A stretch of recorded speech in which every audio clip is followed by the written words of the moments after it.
a questão é,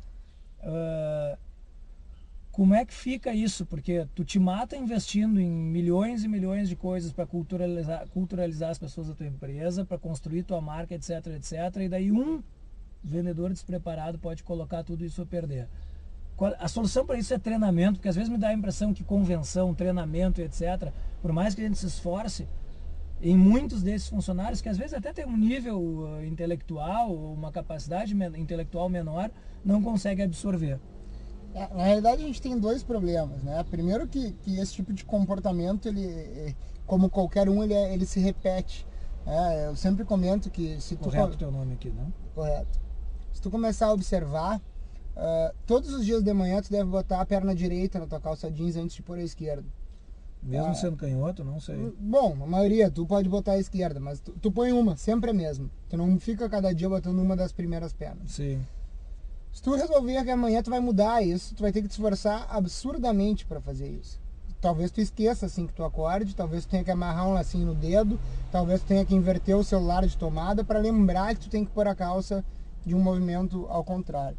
Então, primeiro, a gente pega, a grande maioria do varejo trabalha com vendedores que já vêm com uma cultura de outras empresas. Então, tu mudar esse comportamento de atendimento é muito difícil.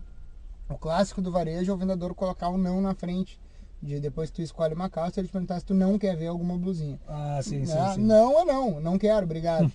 Onde eu posso te dizer, não quer ver um blusão que chegou, ou posso te dizer, deixa eu te mostrar, chegou um blusão lindo ontem, lançamento e maravilhoso. Faz total diferença.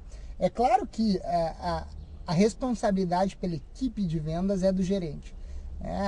Então é importante investir num gerente qualificado, mas esse gerente também ele não está numa marcação cerrada o tempo todo em cada um dos vendedores, ele principalmente pode até, num Zafari da vida. Ele pode até assumir uma postura corporativista, né? Tipo, se ele se integrar com a galera e não com a diretoria, fica ao contrário. Exatamente. Mas o que é legal em termos de loja, né? Mais do que um checkout de supermercado. Já vamos falar um pouquinho de super, que é um assunto que eu adoro. Mas uma loja, se tu sempre conseguir de uma maneira, principalmente quando a loja não está com fluxo de gente alto, dois vendedores dando uma atenção para um cliente, não ao mesmo tempo aquela pressão, mas um começa o atendimento e daqui a pouco um outro se aproxima para dar uma opinião, para ajudar. Primeiro porque duas opiniões são sempre mais fortes, né? O próprio cliente já sai daquela coisa de, pô, esse aqui tá querendo me dizer só para vender, não, mas o que tá passando aqui do lado não quer me vender, ele tá dando opinião de verdade. Sim.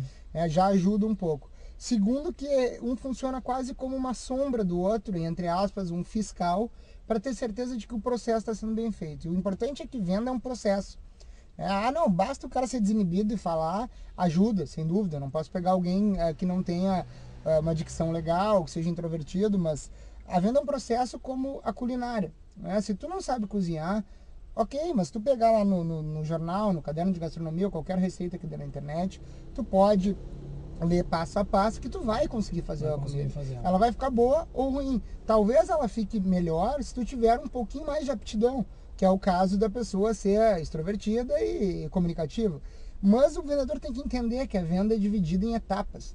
E a principal etapa da venda, que é uma grande falha que ocorre, e às vezes o treinamento ele não é o suficiente, porque o treinamento o pessoal ouve, mas não guarda e registra, e aí tem que ir para a prática, é o início da venda que a gente costuma chamar de sondagem, que é descobrir para quem é o produto e qual o objetivo de compra, de uso, seja lá o que for. Eu vou te dar dois exemplos. Ano passado eu resolvi, cogitamos, eu e minha esposa, de dar para o meu sogro de aniversário uma pasta de couro, para ele trabalhar, que ele já estava meio velhinho e tal. Bom, entramos em 6 lojas no Guatemi. Uma pasta de couro não é barata, inclusive eu desisti do presente logo na segunda loja, mas ainda visitei 6 para ver se não achava uma promoçãozinha pro sogrão, né? Mas resumindo, uma pasta não é barata e sogro é sogro. Sogro é sogro, né? As duas coisas. Mas, cara, entrei em 6 lojas. Nenhuma das 6, a gente tá falando de lojas qualificadas. Só um pouquinho, minha tuitadora oficial tá perguntando tua função dentro da gangue para tuitar. É diretor de marketing e vendas.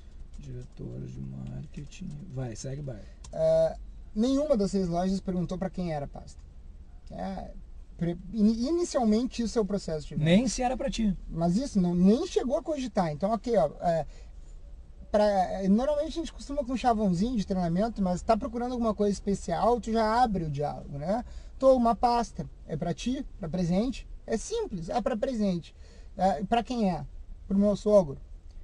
Quantos anos ele tem? Primeira informação para ver que modelo eu vou te oferecer. Qual é a atividade profissional dele? Ele é advogado, precisa de uma pasta ampla para carregar 300 processos. Ele é executivo. Ele tem laptop, precisa de divisão. Ele gosta de carregar a pasta que nem carteiro, ele gosta de carregar na mão. Qualquer pergunta que possa direcionar a venda. E aí ela vai te mostrar. E vão para a geladeira. Tu mora sozinho, tu come muita comida congelada, tu precisa de um freezer grande, qual é o espaço? Tu precisa de uma frost free, tu tem como degelar, né? Tu tá pensando em economia de... Mas deixa eu fazer uma pergunta, porque eu concordo plenamente com o que você está falando. Mas será que esse fenômeno negativo, ele não é justamente porque a maioria das pessoas que estão no varejo hoje, elas, digamos assim, elas estão vendedoras em vez de elas são vendedoras? Ou seja, tô lá porque não tenho uma profissão melhor, ou o que eu gostaria mesmo eu não estou conseguindo, e etc, etc. Depende, a gente entra em algumas lojas e claro, a gente está falando de nível social diferente, mas tu já deve ter tido a oportunidade de visitar o Shopping Cidade Jardim em São Paulo, tá? Mas o atendimento nas lojas lá é exemplar. E a gente sabe pelo mercado que a média de ganho de um vendedor lá nas lojas é de 3 a 6 mil reais. Então, assim, é um salário excelente. Claro. Das Lu chega a pagar 7 mil reais para um vendedor. Então, tu ser atendido por alguém com um nível igual ao teu, ou superior, que tu possa conversar, aumenta o que? O que nós estávamos falando, a confiança. Claro. Mas é mais raro também. É raro, só que assim, eu acho que acabou um pouco do estar vendedor. Tem muita gente que decidiu ser vendedor o resto da vida.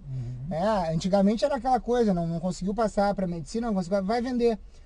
Só que hoje não. Ou tá hoje, chegando o Natal, tu larga aí é um bico, aí temporário, vou juntar uma grana, né? A gente sente muito isso na gangue e é positivo porque como 90% ou mais dos meus vendedores têm entre 16 e 18, é primeiro emprego. A gangue já deu mais de 10 mil primeiros empregos ao longo desses 34 anos. Legal.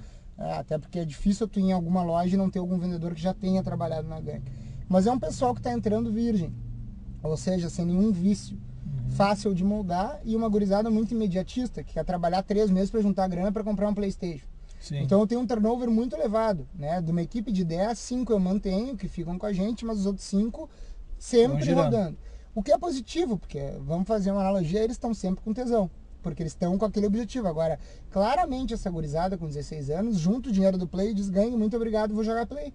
Era o que eu queria, juntar o dinheiro do Play e vou por embora. outro lado, isso requer também uma estratégia de administração de pessoal diferente do que outras lojas, né? Claro, a gente tem um turnover de 100% ao semestre, fazendo essa média, que é elevadíssimo. Né? Mas é positivo, nós entendemos como positivo. Consegue porque a tirar base o da melhor equipe disso. fica, e quem entra está sempre com tesão, não tem vício, é fácil de ser moldado com o nosso padrão, o processo, né? E é o que a gente estava falando. Se esse processo ele tem normalmente 5 etapas, a gente fala de a sondagem, a demonstração, que é tentar entender o que o produto tem de bom, demonstração e característica do produto, por que ele vale o que vale, e por que tem que levar ele para casa e não que está ali do lado. Sim. Depois tem a parte do provador, que é super importante, né? O fechamento da venda e o caixa.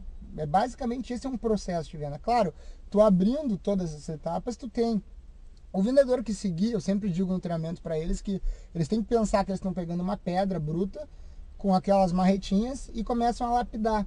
Se eles vão lapidando esse processo, a tendência é acabar a venda com a pedra redonda. É isso que eles têm que lutar para fazer. Agora, é uma profissão extremamente cansativa. Então, às vezes o cara entra lá super motivado às 10 da manhã e às 2 da tarde, vamos pegar o segundo horário, das 2 às 10 da noite ele trabalha. Às 9h30 da noite ele vai estar cansado, como tu tá no final do teu expediente, como eu tô no final do meu. Sim. Só que a gente exige que ele dê o mesmo oi simpático para quem entra na loja às 9h30 da noite do que ele deu às 2 da tarde quando ele chegou. Até porque não é minha culpa cliente que eu só consigo no shopping às 9h30 da noite. Claro. Como tu fosse no Zafari tarde. Mas esses detalhes que a gente tem que fazer. O que é importante numa loja hoje? O ambiente é agradável para que ele fique mais tempo dentro da loja, entre esses aspectos sensoriais.